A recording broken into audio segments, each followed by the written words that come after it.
Kim Rainer here from All About Spirits, Life After Cancer.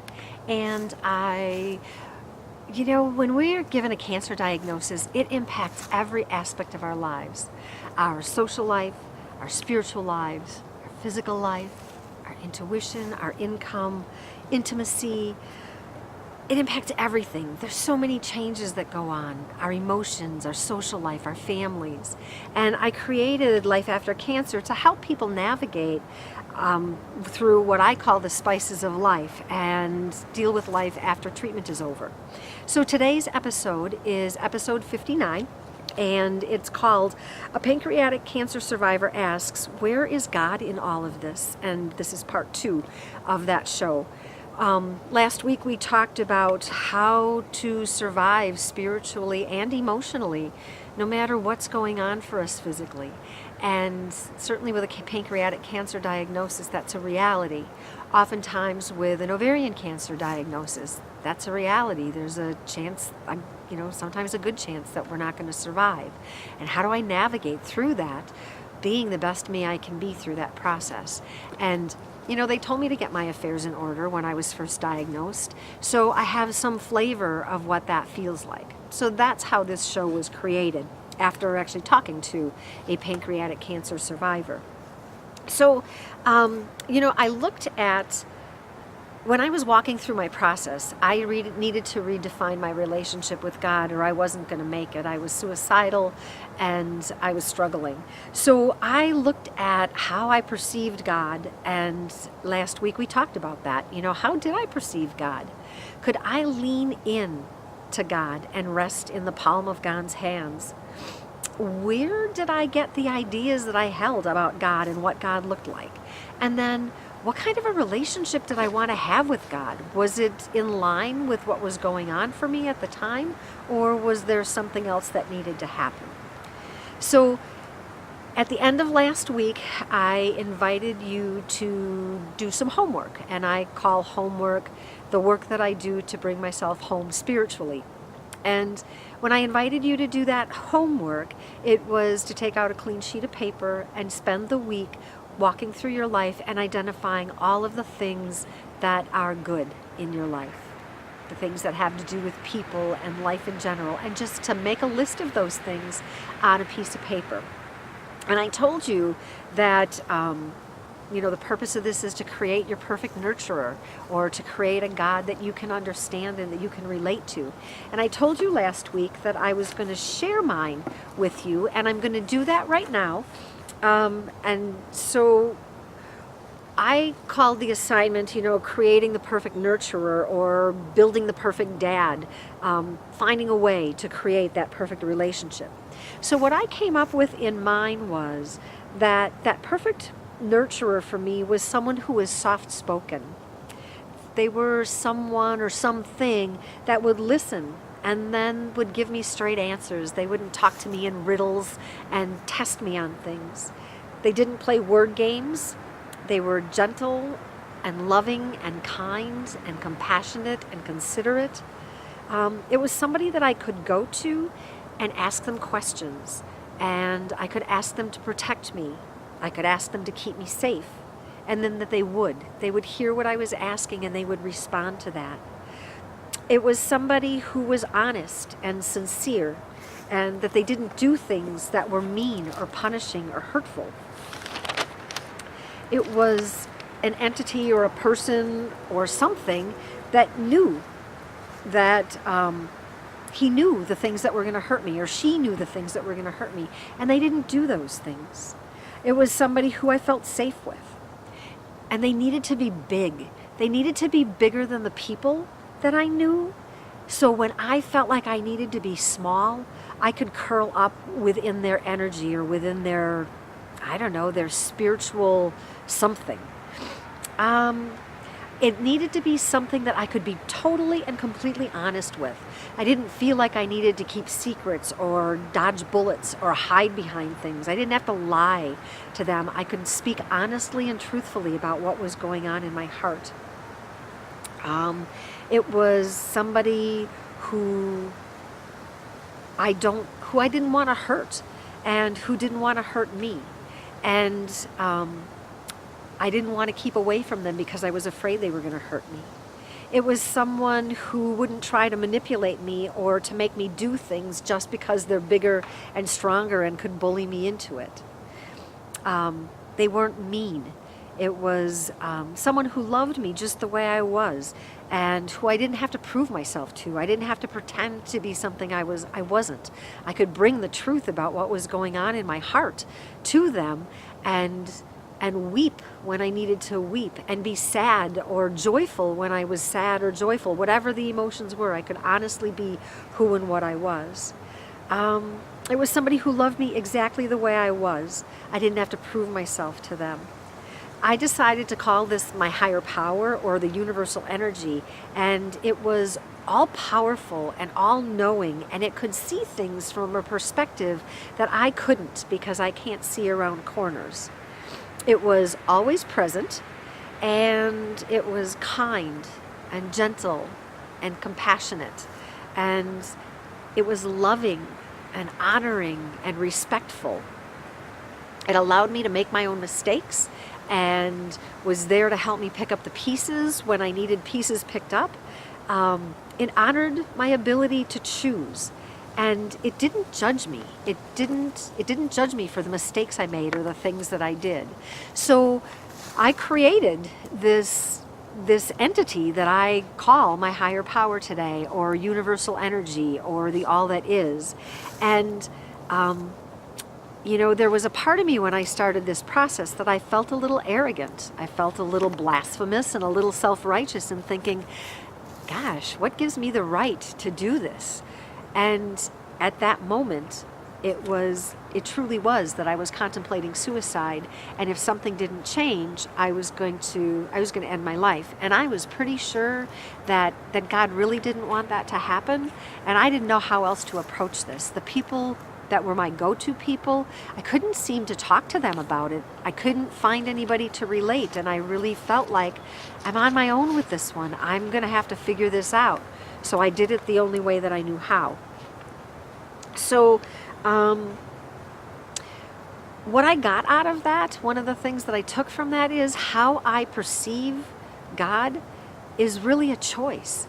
I can perceive him as the lightning bolt, thunder, fire and brimstone kind of God that, I've heard people talk about, or I could perceive him or her as a gentle and kind and loving, compassionate entity.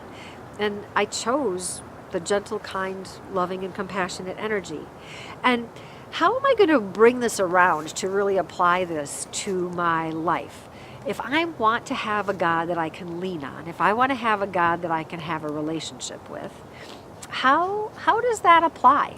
This kind of God, how does that apply to my life today? So when I talk, and I talked last week about, my cancer diagnosis, certainly, and I talked about my rape. And for those of you who know me, I was gang raped when I was 12 years old, and how God works in my life with that. Here's the story of that. So, the rape happened, and it's part of my story. It's not the whole story. It is a framework that a lot of things have stemmed from, but it's not the whole story. And here's how God has worked through that rape and through the cancer diagnosis. In 2007, I was out visiting my sister in Colorado, and I wasn't feeling well. It was like a few days before my diagnosis. I wasn't feeling well, and she had a roommate who was a massage therapist, and she bought me a massage before I was ready to go home. I felt fatigued, and I had some tummy issues that were going on, and my sister gifted me with a massage. And the lady that did my massage was really a talented therapist. She was pretty intuitive, and she had a pretty good touch. She recognized when things were amiss in the body. And one of the things that she said to me was, you've got something going on in your belly. You probably want to have that taken a look at. And I said, okay, I'm going to see my doctor in a couple of days when I get back. So I'll mention to him the symptoms I've been having, and I'll go from there. So I went to the doctor, and I explained to him what was going on, and that doctor heard me. He heard what I said, and he sent me down to have an ultrasound. And the ultrasound technician found the tumor on my ovary, and she sent me back upstairs. And then he sent me to have blood work. And so the hand of God was in all of that, as far as I'm concerned. You know, the massage therapist heightened my awareness and said, there's something really going on in your tummy. And her sensing that was a door opening for me. Going to my doctor and having him take the time to listen to my symptoms and say, oh, you know what, that's enough to have taken a look at. That's not normal, and I think that we should just go have it taken a look at. That was really helpful to me, and that was a gift. And I see that today as the hand of God, because I know of many, many ovarian cancer survivors who are not diagnosed. They are misdiagnosed as irritable bowel syndrome, or lots of other bowel problems. I mean, Gilda Radner, that's how she died, right? Because she was misdiagnosed, and she was misdiagnosed, and it went too far. So I see that as the hand of God in my life today, and that's a choice for me. My OBGYN, he was a great doctor, and his ego was right-sized. He could have performed the surgery, and I've talked to lots and lots of women whose doctors, whose OBGYNs performed the ovarian cancer surgery, and if it's not done by an oncological gynecologist, you increase your chances of recurrence substantially. So having the right doctor do the right surgery saved my life. And that, I think, is the hand of God in the process. So what that taught me as I started to walk through this is to say, okay, if I start to look for the hand of God in my life, maybe I'll start to see the hand of God in my life. And that's what I started to do. So as I progressed along, I had my surgeries, I did the chemo, and I did all of that stuff.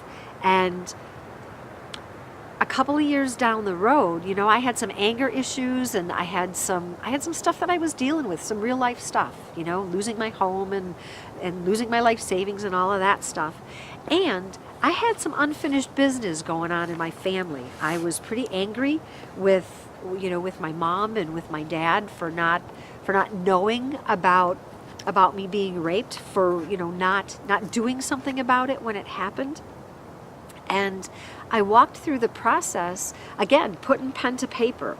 I blamed them for not knowing. When I put pen to paper, I was able to find and then actually own the fact that I actually had some responsibility in this process. I actually had some responsibility. I didn't tell them that I was raped. I expected them to read my mind. I expected them to be able to figure this out on their own. And then I blamed them for not knowing what to do or how to handle it. And when I put the pen to paper and I started having the relationship between myself and God, and started saying, okay, I can really take all of this stuff to you. I can take the anger and the rage and the hatred that I feel inside of me. I could start to take some of that stuff to God, and I could start to relax, and I could start to let it go. And it was a long process. I did not do it without help from the outside. I had a great coach. I had great counselors. I mean, I had people who walked through that process with me. But as I walked through the process, it also gave me the perspective, by letting God into it, God was able to soften my heart and to help me see that, I actually had an impact on my family by doing this. By not telling them what went on, I really denied my mom the right to be my mom through this process. I denied my family the right to support me in this process. And then I blamed them for not doing what I need. I'm watching squirrels, sorry. I blamed them for not doing what I wanted them to do as I was walking through this process. And, I didn't realize that the impact that my experience had on me had a radical impact on my family as well. So when I started inviting God into that kind of stuff, I started to recognize, oh my gosh, there's some healing that needs to go on here. So when I started looking at this and I started to unpack this stuff, I recognized, oh, you know what, the truth is, I can lean into God with this. And the more I leaned into God, the hungrier I got for answers. And the hungrier I got for answers, the more I started to see God's hand in all of the stuff that was going on. So it became this cycle. Like when we get into the spiral of the vicious cycle of things that are going downward, this also became a spiral of things that were going upward. And it was the spiral of my relationship with God starting to move up. And I'm really grateful for that. So in that healing process, that occurred because I took responsibility for my part in the situation. And that's a place where it gets really icky. I said at the beginning, for people with health issues, to say, I don't have any responsibility in this. This isn't my fault. You're right. It's not your fault. None of this is about fault. Healing from cancer, pancreatic, ovarian, breast, whatever it is, healing from rape, healing from trauma, healing from whatever. In order for me to be able to do that, I need to find a way to let God into the process. And I can't do that until I figure out a relationship with God as an entity that I can trust and I can relax into. So the last thing that I wanted to look at today was, where did those ideas come from? And I talked about that. Some of it came from what I was taught as a kid. Some of it came from, taking things at face value and not questioning authority, not looking at life through my adult eyes, not looking at my life through my adult eyes. So the next part of this, which is going to be part 3 of this series, is really going to talk about the power of choice and how that power of choice is really where the healing comes from. And that if I don't have a relationship with something bigger than me, and I don't know that I have the power of choice, it inhibits my ability to heal. It inhibits my ability to grow. So next week, we're going to spend the time really talking about all of the different places that I saw the hand of God in my journey. So I hope that you'll join next week, and I hope that you continue to use your list to build a God that you understand, so you can start to heal from some of this stuff. Thanks for being here this week, and I hope you make it a great day.